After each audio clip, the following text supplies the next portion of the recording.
Okay,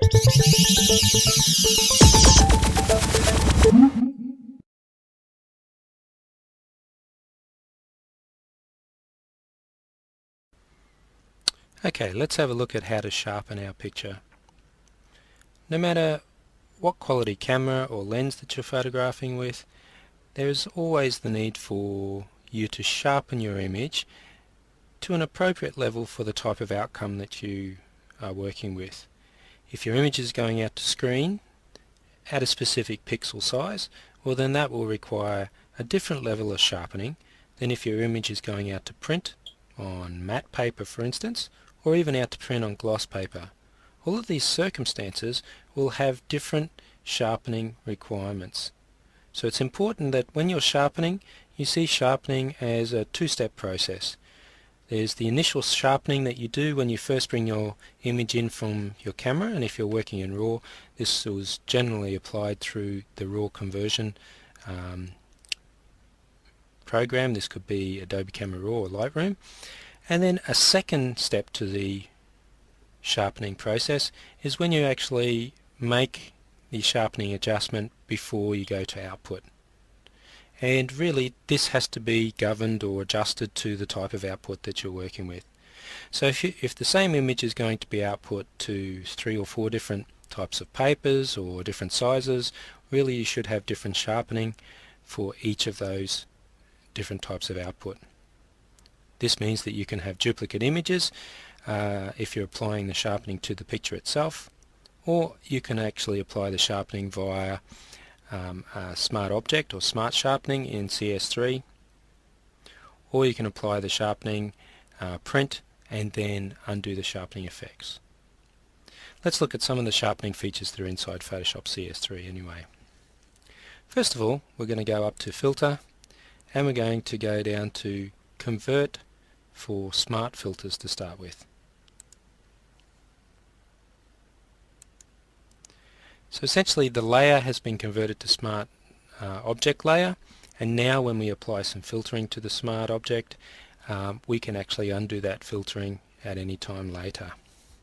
So now let's jump in and go to Filter, and then down to Sharpen, and we'll look at the Smart Sharpen option. So Smart Sharpen first came into Photoshop in CS2, and it was slightly different to the unsharp mask in that we basically only have 2 slider controls here: the amount, which governs how strong the effect is, and the radius, which governs basically the number of pixels surrounding an edge that is included in the effect. So the higher the value, let me just drag this up so you can see the change, the more of the surrounding areas are used to calculate whether that part of the image is an edge and therefore should be sharpened more or less. So generally speaking, we keep this value quite low in order to concentrate the changes very close to the pixel that's being the sharpening is being applied to. Next we have a drop down set of menu options here, and we have several different choices. Gaussian blur lets us select a sharpening approach that's very similar to the unsharp mask filter. Lens blur lets us select a sharpening approach that's more advanced and probably has less halo effects than Gaussian blur. And motion blur lets us select an option to help reduce any kind of motion blur that's in an image, so where the subject has moved or the camera has moved. And along with motion blur selection, we have the ability to adjust the angle of the blur in order to try and reduce that. As we're not trying to do that with this image, we'll select lens blur. You also have the ability to make the adjustments more accurate.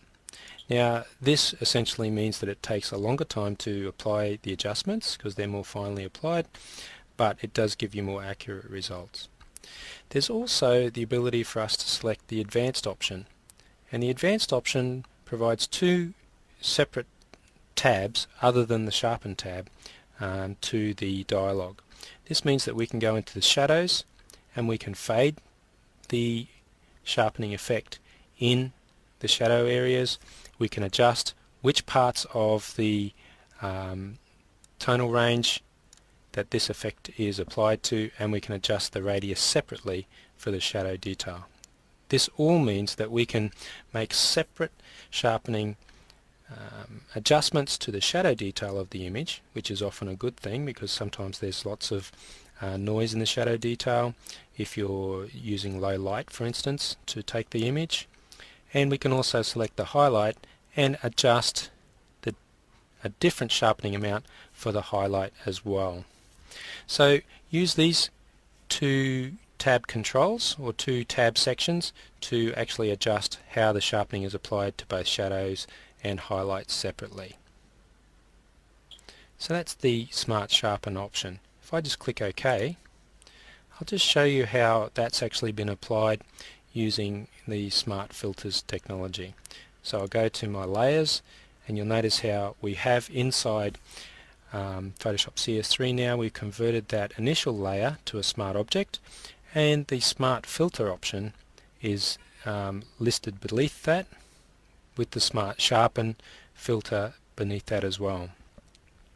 So if we have applied the sharpening options in this case for print, and we save off the image and then want to come back later and change the sharpening options so that they suit either a different print surface, different print size, or maybe even going out to screen, it's then just a matter of double clicking on Smart Sharpen, the Smart Sharpen entry, and we can come back in and change those options, click OK, they're reapplied to the image, and all that happens losslessly. If you're not using CS3, or if you don't want to use a smart object to apply your sharpening, well then you can duplicate the file and sharpen to different degrees on the duplicate files and save those off separately. So that's Smart Sharpen.